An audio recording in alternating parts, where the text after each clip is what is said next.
Hi friends, இன்றைக்கி ராகி அடையை ரொம்ப சாஃப்டாக அதே சமயம் கீரை சேர்த்து நல்லா ஹெல்த்தியாக எப்படி செய்யலான்னு பார்க்கலாங்க. அதுக்கு 4 பெல்லாரி வெங்காயம், ஒரு கைப்பிடி அளவு பூண்டு, உங்களுக்கு காரத்துக்கு தேவையான அளவு காஞ்ச மிளகாய் சேர்த்துக்கோங்க. இதில் வாதநாராயணி கீரை நான் சேர்த்துருக்கேன்.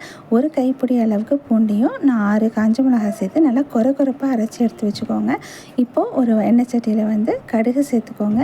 நீங்கள் வடகம் சேர்த்திங்கன்னா ரொம்பவே டேஸ்ட்டாக இருக்கும். அதில் கடலைப்பருப்பு சேர்த்து பொரிஞ்சோடனே வெங்காயம் சேர்த்து கண்ணாடி பதம் வந்தோடனே நம்ம அரைச்சி வச்ச பேஸ்ட்டு இதில் சேர்த்துட்டு கீரையும் சேர்த்து நல்லா அந்த பச்சை வாசனை போய் கீரை நல்லா வதங்கணுங்க.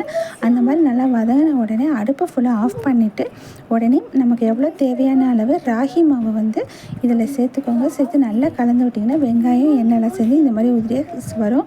இதுக்கப்புறம் நீங்கள் தண்ணியும் லாஸ்ட்டாக கொஞ்சம் எண்ணெயும் சேர்த்து இந்த மாதிரி ஒரு சாஃப்டான மாவு பதத்துக்கு பிசைஞ்சு வச்சுட்டு ஒரு கவரில் எண்ணெய் கவரோ இல்லைன்னா வாழை இலையில் கூட எண்ணெய் தொலைச்சி இந்த மாதிரி ரொம்ப கனமும் இல்லாமல் மெல்லிசும் இல்லாமல் தட்டிக்கோங்க. இது தோசைக்கல்லில் சேர்த்துட்டு நல்லா எண்ணெய் சேர்த்துட்டு நல்லா செவக்கணும். அந்த கீரை ஓரளவுக்கு பாதி வெந்திருக்கும். நம்ம கல்லில் போடும்போது அது இனிமேல் கொஞ்சம் ஒரு ஃபுல் அளவுக்கு நல்லா வெந்துருங்க. இந்த மாதிரி எண்ணெய் சேர்த்துட்டு மீடியமான ஃப்ளேமில் நல்லா 2 பக்கமும் செவக்கிற மாதிரி போட்டு எடுத்திங்கன்னா டேஸ்டான ராகி அடை ரெடி. இதை நீங்கள் முருங்கைக்கீரை சேர்த்து செய்யலாம். இதை சாப்பிடும்போது நீங்கள் வெல்லம், சர்க்கரை இல்லைன்னா தேங்காய் சட்னியோடு சாப்பிட்லாங்க. இது சும்மா வெறும் அடையை மட்டும் சாப்பிடவே ரொம்ப டேஸ்ட்டாக இருக்கும். கண்டிப்பாக அதை ட்ரை பண்ணி பாருங்கள். பசங்களுக்கு கொடுங்க. ரொம்ப ஹெல்த்தியான டிஷ். இன்னொரு வீடியோவில் சந்திப்போம்.